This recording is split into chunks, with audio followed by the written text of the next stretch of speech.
अगर आपको park use करना है, आपको पूल यूज करना है, आपको ग्रीनरी यूज करनी है, वो एक बहुत ही लिमिटेड एरिया में, फिर बाहर सड़कें,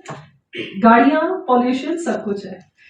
तो जब हमें लगा कि हमें भी कुछ ऐसा करना चाहिए, हमारी लाइफ बीती है अंडरराइट करने में प्रोजेक्ट्स को और उनके प्रोजेक्ट्स को सेल आउट करने के लिए,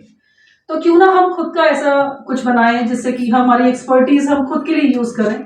और हमारी एक्सपर्टीज के हिसाब से हमारे पास ऐसी जगह हो जो यहाँ पर हमें लगता था नहीं मजा नहीं आएगा, मुझे भी खरीदना है, तो मुझे ऐसी चीज चाहिए कि जो जड़ समेत हो, है ना। आज हम बहुत ग्राउंड से जुड़े हुए लोग हैं, हिंदुस्तानी हैं, तो हमारे पास पहले बहुत बड़ी बड़ी जमीनें होती थी, फिर हमें बेचना शुरू किया उसको छोटे छोटे, और हम वापस में आ गए। गोवा हमें सबसे ज्यादा सूट करता है उस जगह को, उस विजन को पूरा करने के लिए, उस ड्रीम को पूरा करने के लिए जो हर एक का ड्रीम है कि अपनी जमीन हो, अपना छोटा सा पार्क हो, अपना छोटा सा एक पूल हो जिसमें हमारे बच्चे नहा रहे हैं, खेल रहे हैं, मस्ती कर रहे हैं, और नेचर लविंग जितने भी लोग हैं उसको, उस लाइफ को जी पाए। दो तरीके से जी सकते हैं लाइफ को, या तो हम वहीं पर रहें, या फिर कम से कम हमारे पास में कुछ ऐसा समय हो कि हम जब भी जाएं हमें लगे कि हमें बस इस भीड़ भाड़ से निकलना है, तो हमारे पास एक अपना ऐसा घर हो जिसका हमें किराया नहीं देना है, और जब हम वहां ना रह रहे हो हमें किराया आ रहा हो। इससे बढ़िया कोई बात नहीं होती है ना। अर्निंग सोर्स भी हो गया और आपकी एक इन्वेस्टमेंट ऐसी जगह हो गई जो वर्ल्ड वाइड सबसे बड़ा, जिसे कहते हैं ना, टूरिस्ट घर,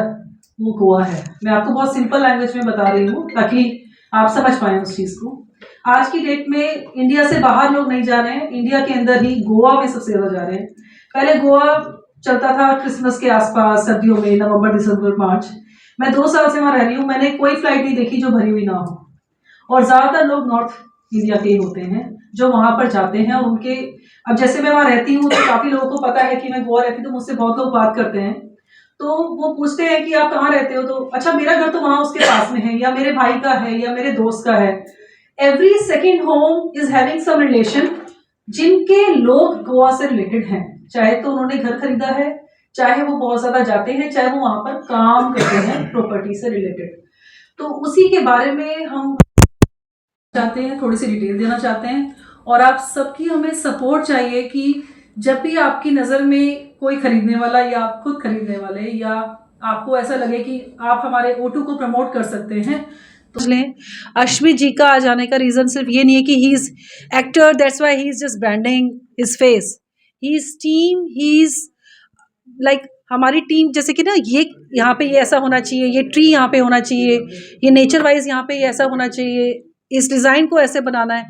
each and everything. And he is very intelligent. मैं तो इतने सालों से इनको जानती हूँ, and I am just like, I am glad and I am blessed that ये हमारे साथ हैं। मैंने पहले जब इनको साथ में जोड़ने की कोशिश की तो मैंने कहा सर आप गोवा बहुत जाते हो और हमारे साथ आप इतने साल से हो, तो मैंने मनन जी को कहा कि मनन जी,